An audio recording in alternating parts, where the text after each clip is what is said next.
'Di ba, mga nasa executive din.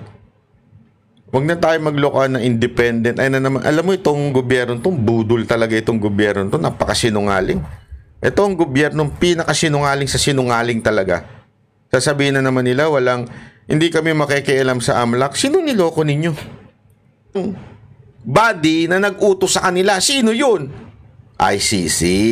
As simple as that. Kaya nga sinasabi ni Solgen, mahirap ipagtanggol kayo. Bakit?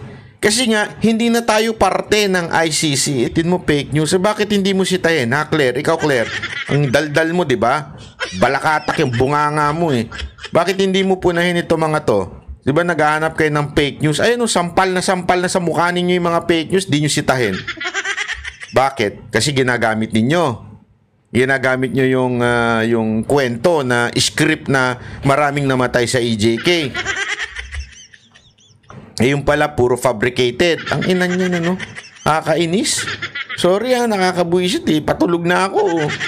Bibuisit ako sa inyo.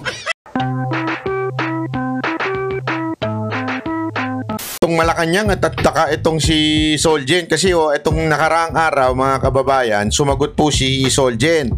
At sinasabi nga niya, ayoko nang ipagtanggol ang gobyerno patungkol dito sa ICC. Kasi ang in-state niyang paulit-ulit doon ay hindi na po tayo nasasakop ng ICC, wala ng jurisdiction ang ICC sa atin. Alam nyo mga kababayan, kahit anong deny po nila, na pareho lang daw sila na sinasabi ni Marcos, kasi ng kanilang packaging ngayon packaging ni Claire Castro ngayon yan na pareho lang naman sila ng stand ng ating presidente na walang jurisdiction ng ICC pero kailangan makipag-coordinate with Interpol. Alam nyo mga kababayan, ganito lang yan paliwanag lang natin ng simpleng-simple sa lengguwaheng mauunawaan ng mamamayang Pilipino. Ano po ba yung ICC? Ang ICC, International Criminal Court yan, di ba? Ibig sabihin po niyan, simple lang mga kababayan, korte po yan. Okay? Korte po ang ICC.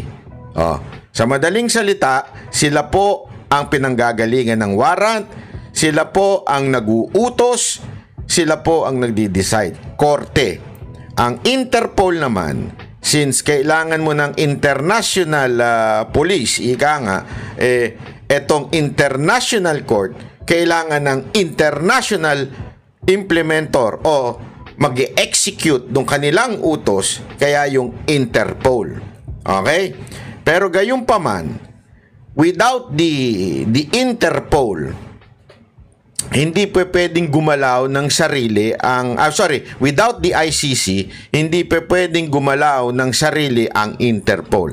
Kasi ang nag-uutos ay ang ICC sa Interpol, tapos doon sa taong aarestuhin. Sa madaling salita, sa lingwahe naman natin, sa lokal, gawin nating lokal. Yung korte, yung ating korte dito, like RTC, Court of Appeals, Supreme Court, yung ganyan, yan po yung korte. Okay?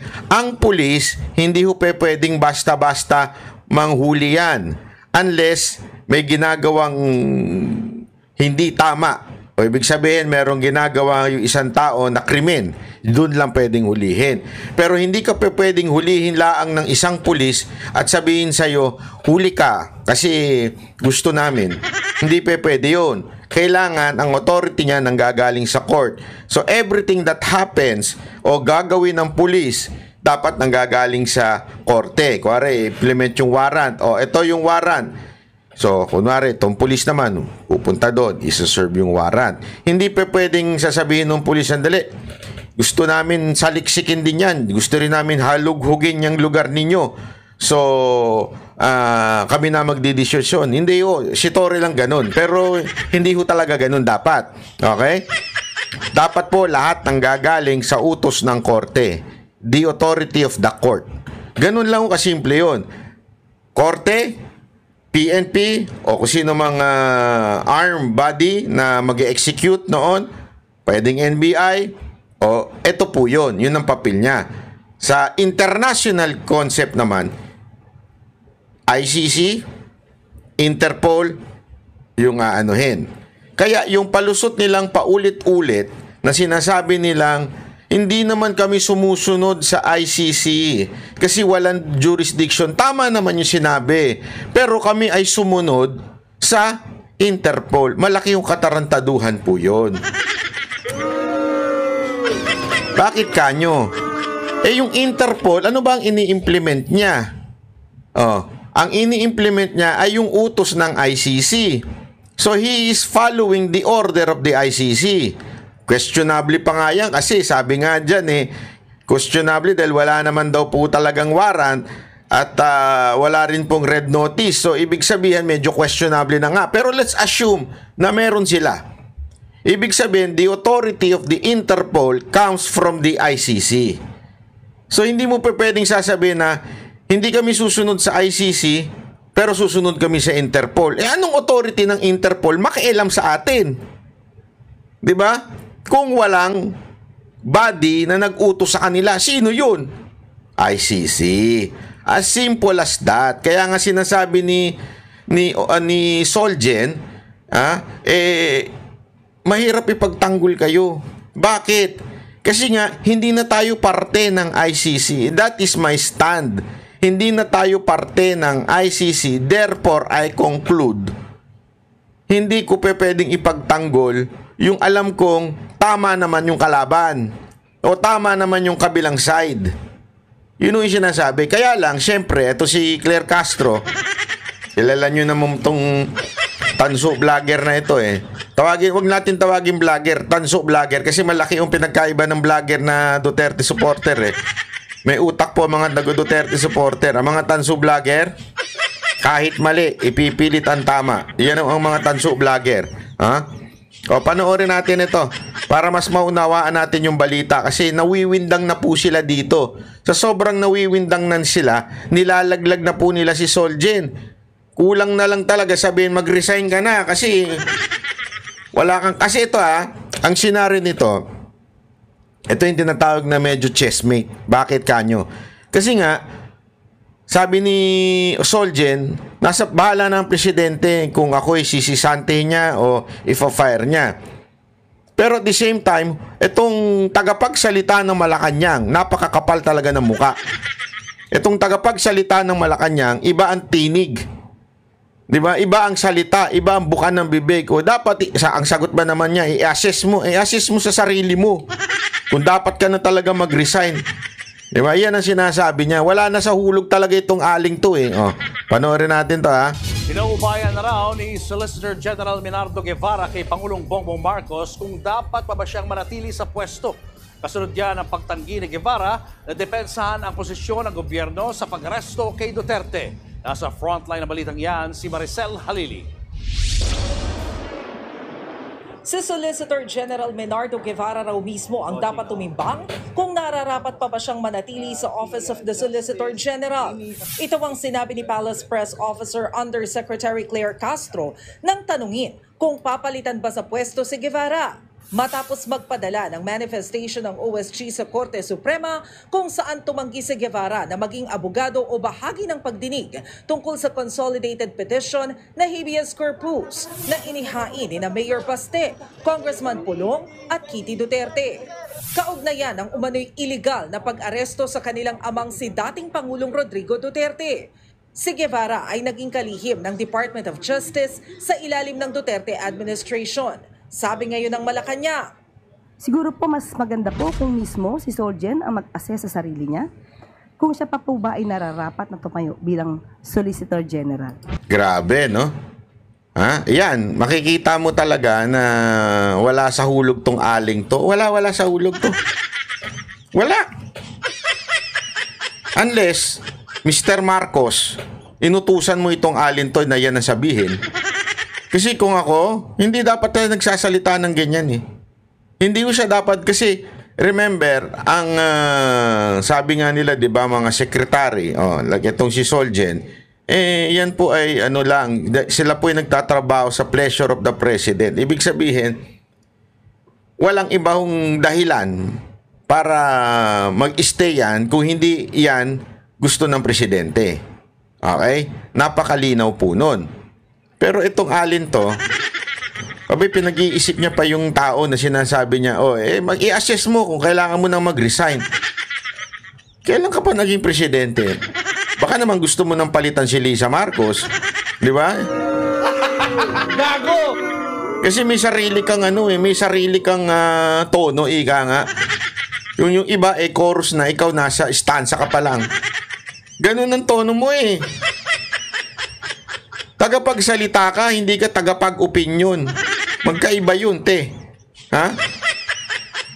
Kaya nga dapat talaga ang tawag sa'yo, hindi press secretary. Dapat talaga tawag sa'yo, tanso vlogger.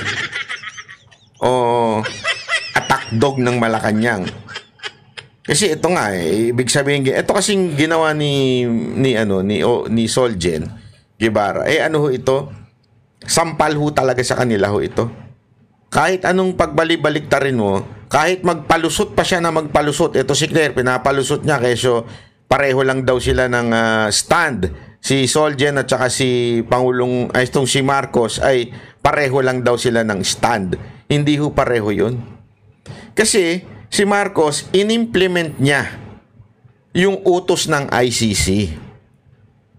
Bagbali-baliktarin mo, the Interpol has no authority unless it is allowed by our own uniformed personnel. In this case, it was not Interpol who arrested Duterte. It was Torre. Ayaw na nga gumalaw ng mga ibang pulis na naandun eh. Hindi na nga gumagalaw hanggang sinabi niya, hihilahin ko yan, hihilahin ko yan. Pag hininyo na niya, hihilahin ko yan.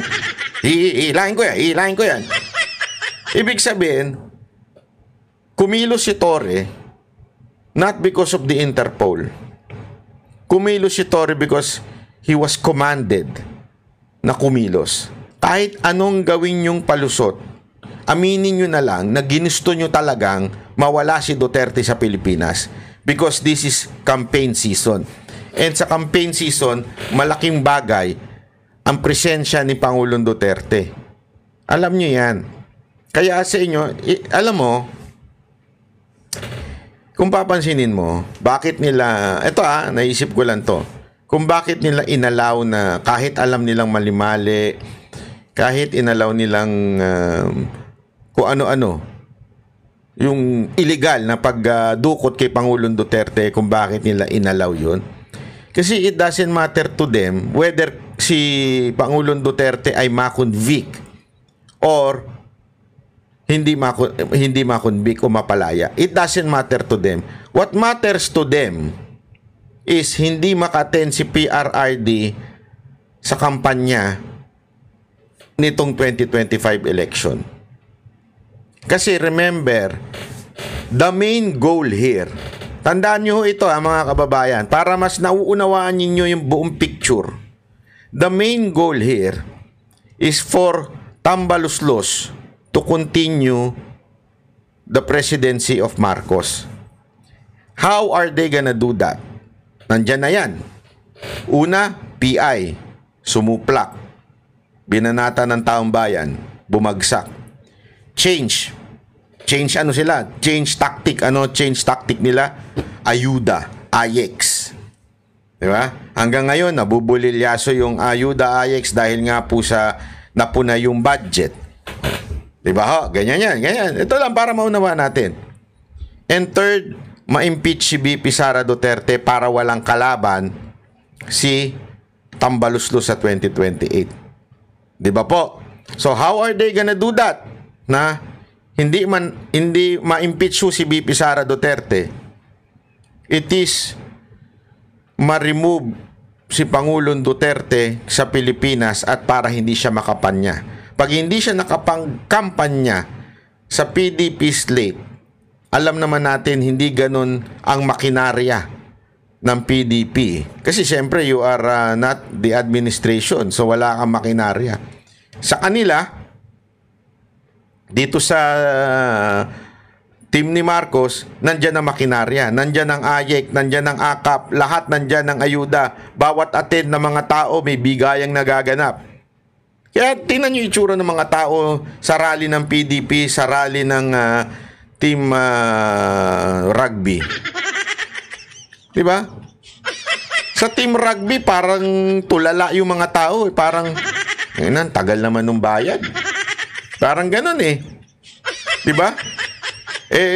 Sa team Duterte, umiiyak ang tao. Umiiyak, literal. Umiiyak ang tao. Talagang matindi ang ng tao. Kaya kailangan talagang tanggalin si Duterte. Doon sa Hong Kong, yung nandun si Pangulong Duterte, wow. Hanggang labas, mga kabab. Andun po ako eh. Kitang-kita po ng aking mga eyes. Talagang hanggang labas. Nataranta ang Hong Kong police. Sobrang nataranta. Ewan ko, siguro ini-expect lang nila maano yung tao, maraming tao. Hindi. Sobrang dami. Naghihiyawan. Yung iba umiiyak. Grabe ho. Kasi nga ho, whether you like it or not, the Philippines, especially the OFW, miss Tatay Digong. Because nagkaroon ng tatay ang Pilipinas nung panahon ni Pangulong Duterte. He was like a father to everyone. Pag inapi ka, sasalbahin ka, tutulungan ka. Pag nadehado ka, talagang yari yung kalaban mo. Ganun ang trato ni... Kaya nga tama yung pangalan na Tatay Digong. Tatay D, di ba? Bakit? Talagang tatay ang dating niya. Kaya ang lakas niya. Kaya... mananalo talaga ang kanyang Duterte senatorial kung naandyan siya. So the main goal is hindi naman makonvict si Pangulong Duterte sa ICC. The main goal of Marcos and Romualdez is hindi maka-attend ng rally si Pangulong Duterte para yung kanilang maitim na balak sa kanilang mga kandidato ay may panalo nila ito. Kasi nga, siyempre, pag wala na si Pangulong Duterte, iba pa rin ang dating nun, di ba? Kaya lang, dun sila nagkamali. They underestimated the people once again, which they did doon sa PI. Ni-underestimate nila ang tao dun sa PI. Akala nila hindi papalag ang tao dahil bibigyan mo ng pera, pumalag. Di ba? Binuking. They underestimate the people doon sa PI. Now, they are underestimating again the Duterte sa pamamagitan ng pagpapaalis kay Pangulong Duterte sa Pilipinas. Akala nila tapos na ang laban dahil umalis. Mga kababayan, dahil nga sa ginawa nila, mas lalong naengganyo ang mga Pilipino na mag-straight Duterte. Ibig sabihin ng straight Duterte, yung 10, kasama na po dyan si Doc Mata, 10 ay i-straight na po nila. I-straight na po nila dahil nga sa ginawa nilang pangtarantado, panggagagot, pang-aapi kay Duterte. Yung mga tao ngayon kasi yan ang yan ang bukang bibig. I-straight natin na dahil gago talaga itong administrasyon na ito. Ngayon, inaalam tuloy ng tao sino ba yung mga senador ni Pangulong Duterte. Inaalam na po nila. Kasi nga po, dahil alam nila na pag hindi ibinoto yung 10 PDP senators o yung 10 Duterte senators, ang kasunod nun, i-impeach na si Duterte. Yung anak, si BP Sara Duterte. Meaning, after nun, panghabang buhay na ang Marcos Romualdez sa ating bansa. Kayo mga kababayan, kung nais ninyong habang buhay na ang Marcos at Romualdez at ayaw ninyo ng pagbabago, huwag niyong iboto ang Duterte team. Dahil pag binoto niyan, hindi may impeach si BP Sara Duterte at pag hindi na impeach si Sara Duterte, papalitan niya ngayon si Romualdez.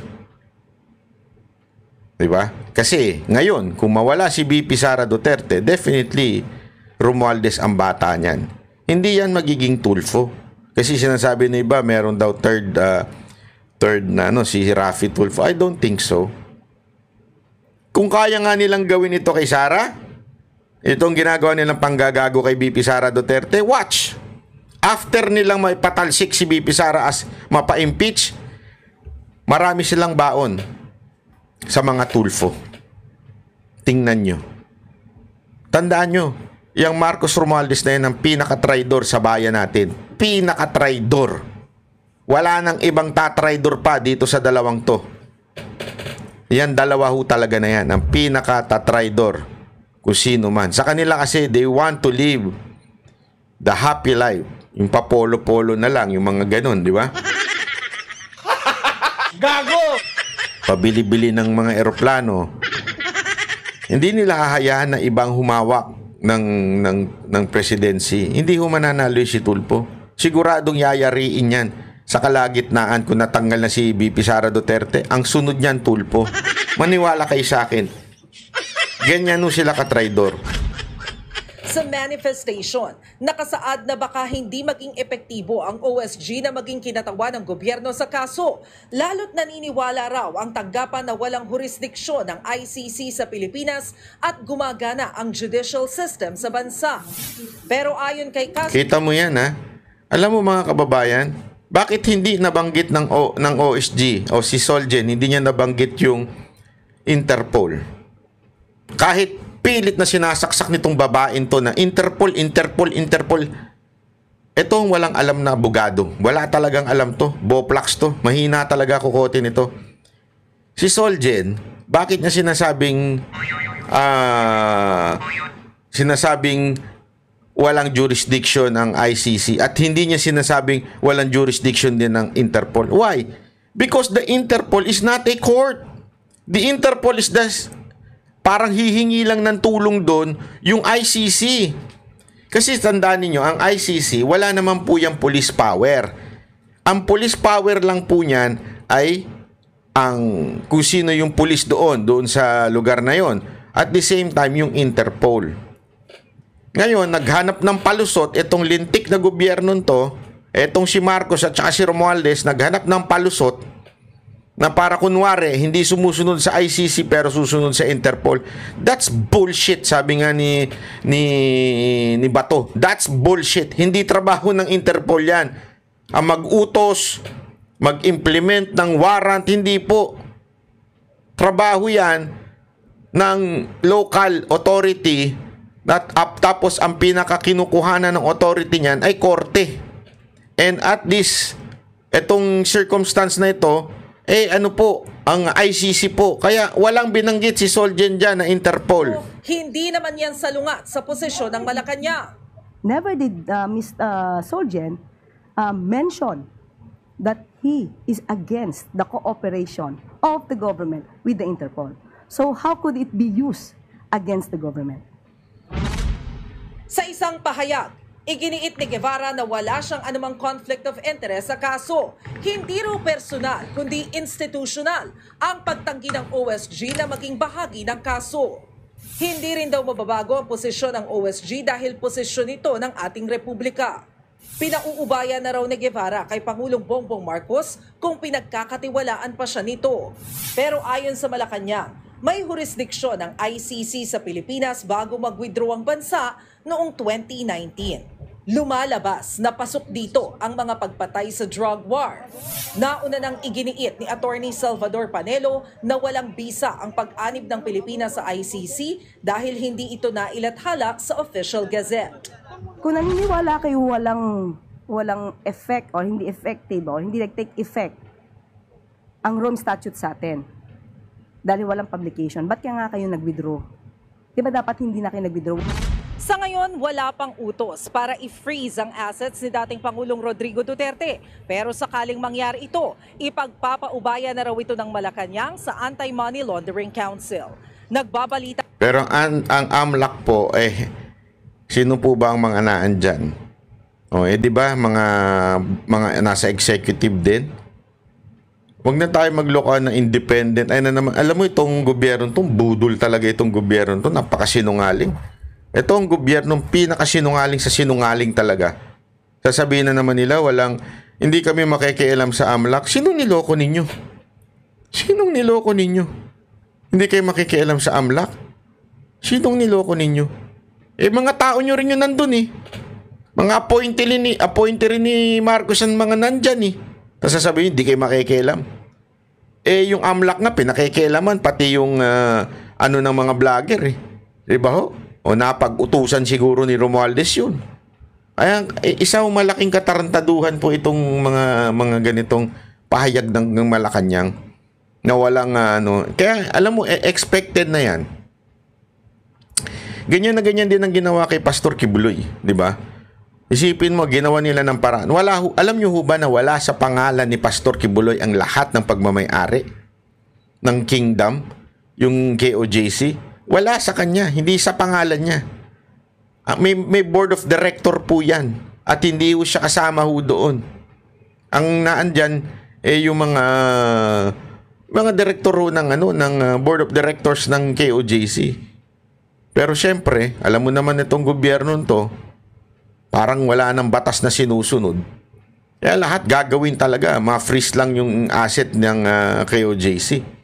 Ngayon, eto naman si Pangulong Duterte. Antayin nyo. Hindi pa tapos yan. Baka akala ninyo natatapos yan kay Pangulong Duterte. Ang isusunod yan si VP Sara Duterte. Kaya nga yung paulit-ulit ko din sinasabi every time na nag-i-speech po tayo sa mga rally. Sinimulan yan mula doon kila Bantag, lahat ng kalaban, lahat ng sa tingin nila ay makakalaban nila. Iniisa-isa yan. Si Tebes, ngayon yung matindi kay Pastor Kibuloy, di ba? Tapos kay Pangulong Duterte. Ang kasunod na niyan, si VP Sara Duterte. Ang kasunod pa yan, after VP Sara Duterte, si Baste. Susunod yan, pati si Paul. Watch. Kaya kung kayo hindi pa nagigising ngayon, naku po, magising na po kayo. Uubusin nila ang angkan ng mga Duterte.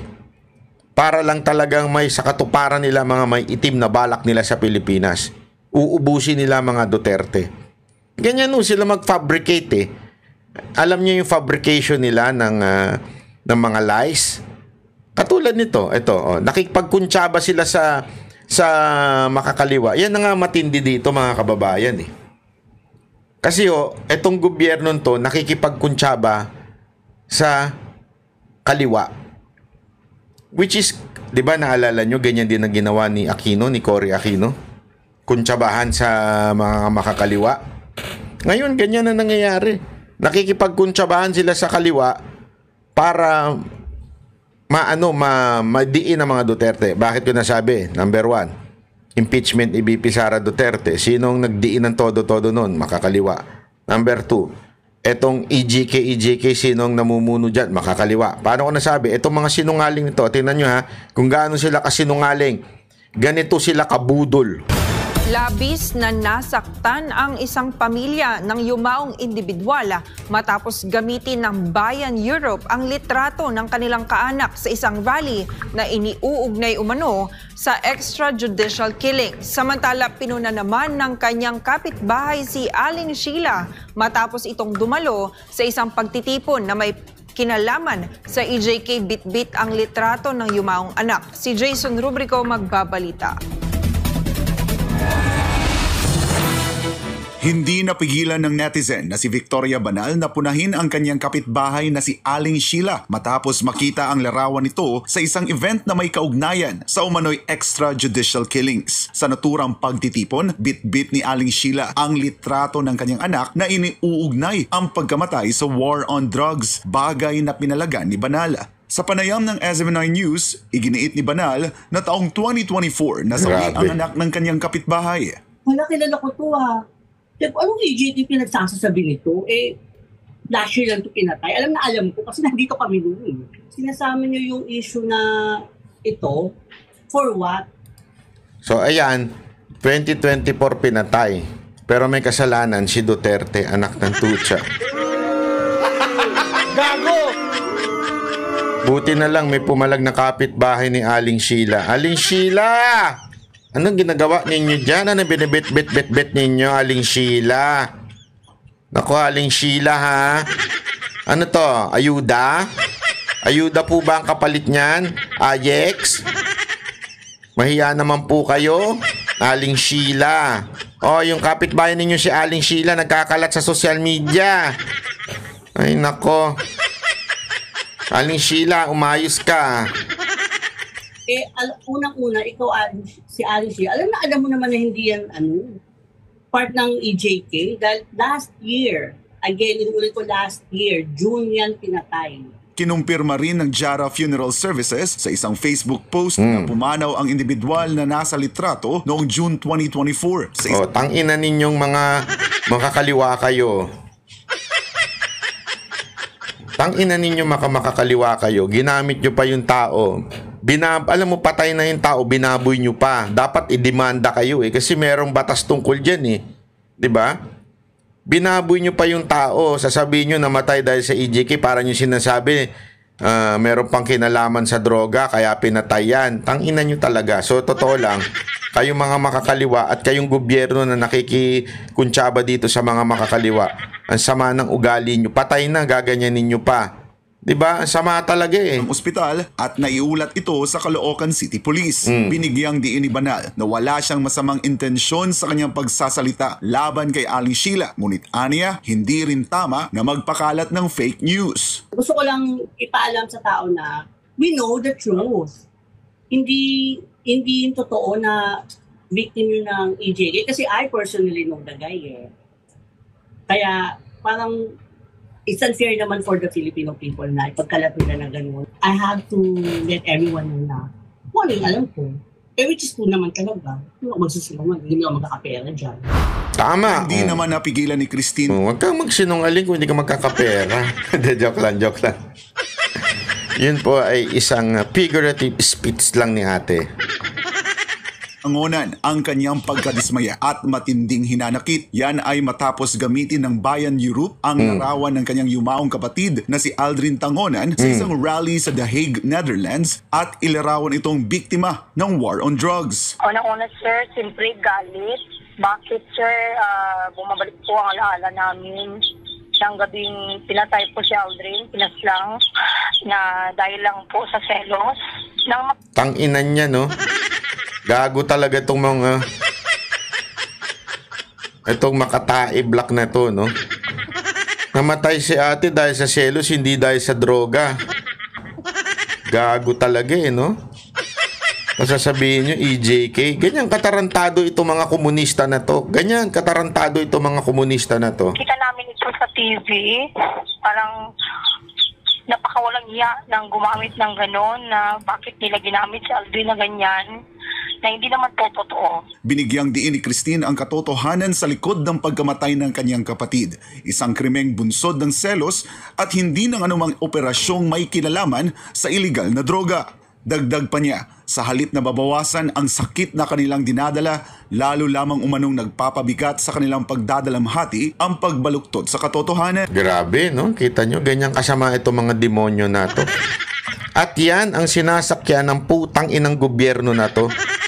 Sorry pero nakakainis talaga Mapapamura ka talaga sa ginagawa ng gobyerno na ito 'Di ba? Itong gobyerno to walang ginawa ko hindi babuyin ang tao at sinasakyan nila ito. Yan yung mga sinasabi nilang pinatay sa EJK. Mantakin mo, sasabihin mo paulit-ulit yan, pinatay sa EJK tapos hindi naman pala sa EJK dahil sa selos. Di ba? Kaya naman yan tawag dyan, love. Love hurts. Nasaktan po talaga kami, sir, kasi nung parang na-recall namin, sir, yung mga pangyayaring ng araw na pinatay si Aldrin po. Bakit nagawa nila yon? Dapat sa panagutan po sana nila, sir. Maawa naman po sila. Kung may mga konsensya pa sila, wag na po sana nilang ulitin ang mga ganyang pangyayari. Dahil ang sakit po sa part ng mga biktima po. Nanawagan din siya sa publiko at sa mga organisasyong nagpapakalat ng maling impormasyon na magpakita ng respeto sa kanilang pamilya, lalo't higit sa lahat sa kanyang kapatid. Hiling din ni Tangonan na maging responsable sa paglalabas ng impormasyon at iwasan ang pagpapakalat ng fake news na aniyay lalo lang nagpapahirap sa mga naiwang kaanak. Maliban pa rito, Ginamit din ng mga makakaliwang grupo sa kanilang mapanlinlang na propaganda ang litrato ng isang yumaong doktor, pati na rin ang litrato ng isang law student mula sa University of Santo Tomas na namatay noong 2017 dahil sa hazing at hindi sa war on drugs. Para sa Diyos. Grabe, no? Napanood niyo yan, pati yung doktor, ginamit nila yung pagkamatay ng isang doktor, pati itong yung namatay sa US dito yung sa hazing, nasasabihin nila EJK, ganyan kasama yung mga yan. Ang punto ko nga dito, tila ganun ang punta ng Pilipinas. Bakit? Kasi yan ang sinasakyan ng gobyerno ng Pilipinas. Yung mga pronouncement nitong mga komunistang grupo na ito. Yan po yung kanilang ginagamit. Gagamitin mo fake news. Bakit hindi mo sitahin? Ha, Claire? Ikaw, Claire. Ang daldal mo, di ba?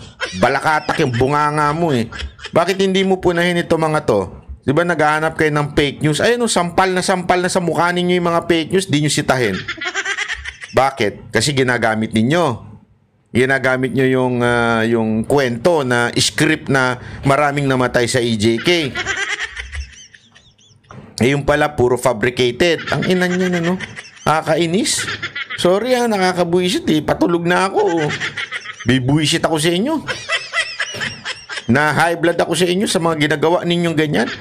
Alam nyong maling-mali yan. Pati mga patay na. Meron pa nga doon ako pinost na yung buhay pa siya, pinapatay na. Grabe talaga. Grabe ho talaga. As in, grabe ho yung eksena na ginagawa nitong pamahalaan natin. Hindi ko alam kung paano nila naaatim sa kanilang mga puso yung sakyan mo yung katarantaduhan, yung sakyan mo yung fake news. 'Di ba? Tapos ang lakas ng loob mo, sasabihin mo, hindi magkakaroon tayo ng pagtugi sa mga nagpapakalat ng fake news. Anong tawag niyo diyan? Putang ina ninyo, hindi niyo galawin 'yan. 'Di ba? Bakit hindi ninyo isitahin 'yan kung talagang you are against fake news? Oh, ikaw Barbers, akala ko ba against ka sa fake news? Iniwan ka na ni Dom Fernandez. Oh, ikaw Paduano, akala ko ba against ka sa fake news? Bakit di nyo sitahin yung mga ganito? Lantarang fake news na nagpapakalat, panggugulo lang yung sa Pilipinas, mantakin mo, i-announce nila sa buong mundo na may pinapatay ng EJK ang gobyerno. Sinisiraan ng gobyerno, yung pala peke. Di ba dapat magalit kayo? Kasi tandaan ninyo, di ba, yung isa nga nagrarally pa sa dahig eh. O ibig sabihin, pinalalandakan nila sa buong mundo na maraming mamamatay tao dito sa Pilipinas. Maraming pinatay sa EJK. Yung pala, hindi naman pala namatay sa EJK. Di ba dapat magalit kayo mga congressman? Lalong-lalo ka na Barbers, ang daldal mo eh. Ang tapang mo pag nandiyan ka sa kamera eh. Yung tapang mo, ilagay mo sa tama. Walang problema maging matapang, pero ilagay mo sa tama. Sitahin mo yung mga mali. Yung tunay na mali. Hindi lang yung mga nagsasabi sa inyo ng hindi maganda. Ang sinisita nyo lang, pumupuna sa inyo eh. Yung mga ganito, ba't di nyo sitahin? Katabi nyo na nga yung ano nyan eh. Yung Makabayang Black, katabi nyo na eh. Ba't di nyo sitahin yung kapwa ninyo? Sabi nyo, uy, wag naman kayo ganyan. Naninira na kayo sa bayan eh. O, sitahin mo nga ng ganon. Ilabas mo yung tapang mo sa kapwa mo. Hindi yung tapang mo, kami lang mga kinakaya-kaya mong vloggers. Bira kayo. Pati itong si NBI director, meron pang binabantay na may 20 na kaming binabantay ng mga vloggers. Pati nyo bantayan yung mga ganito? Bakit yung mga vloggers lang binabantayan ninyo? Ba't di nyo bantayan yung mga ganitong nagpapakalat ng fake news? Ba't di nyo kasuhan yung mga ganito? Di ba? Sasabihin nyo, hindi, nagbabantay na kami sa 20 na vloggers, kakasuhan namin yung mga vloggers na yan. Halatang tinatakot nyo lang yung tao eh. Hindi, yun talagang ano dyan, tinatakot nyo lang yung tao. Ha? Nagagalit lang ako ha. High blood na ako. Papadala ako sa ospital. Ha? Gago! Sakit na ng batok ko. Ang katarantaduhan na nangyayari sa Pilipinas. Di ba? Sana lang maunawaan ninyo yung sinasabi ko. Alam ko medyo napapaano tayo ngayon, pero kasi maling-mali na ho eh. Maling-mali na yung nangyayari. Mantakin mo, kinulong si Pangulong Duterte dahil dyan sa mga tarantadong nagpapakalat ng fake news? Hindi, yan ang diniin ninyo eh. Marami namatay si EJK ni Duterte. 2020 pa namatay. Ni EJK pa rin ni Duterte. Ano to? Superpower siya. Pati hindi na siya presidente. Namamatay tao pa rin siya. Di ba? Dahil dyan, nagpakulong kayo ng isang mapakatinong tao, isang bayani. Para sa karamihan. Karamihan, tinuturing na bayani si Pangulong Duterte. Bakit? Kasi nalinis niya eh. Naayos niya yung peace and order sa Pilipinas eh. Tapos ngayon, ganyan ang gagawin ninyo. Anong gagamitin ninyong batayan? Di ba? Basehan nyo lang, batayan ninyo. Yung mga picture-picture na yan. Di ba? Puro peke. Sa bagay, puro peke yung mga nasa mukha ninyo. Yun ang katotohanan dyan, mga kababayan. Kaya nakakabuisito sa mga ganitong pangyayari sa Pilipinas eh. Hindi mo maano eh, di ba? Hindi mo malubos maisip na nangyayari yung ganito sa ating bayan dahil lang sa fake news nitong mga komunista. Kaya nga tama yung sinasabi ng ilan nating mga kababayan eh. Ano ba? Tayo ba talaga ay nakikipagkuntsabahan na sa mga komunista? Mukhang gano'n na nangyari eh. Ang tumutulong, ang attack dog ni Tamba, itong mga komunista sa Kamara. Ngayon, itong attack dog ng gobyerno to, ni Marcos, walang iba kung hindi din itong mga sinasakyan nila, itong mga makakaliwa na ito. Baka mamaya magising na lang tayo, sila na nakaupo. Mga traitor kasi mga yan eh. Kung kunwari kakampi ka, pero pag nakatalikod ka, they will stab you, di ba, sa iyong likod. Kasi nga, mga traitor yung mga animal na yan. Walang madudulot na mabuti ang mga gago na yan. Mga ano talaga yan, mga hudas yung mga yan. Kaya sana mga babayan, maging mapagmatsyag tayo. Galingan natin ang ating mga mata sa mga nagpapakalat ng fake news, lalong-lalo na dito sa mga makakaliwang grupo.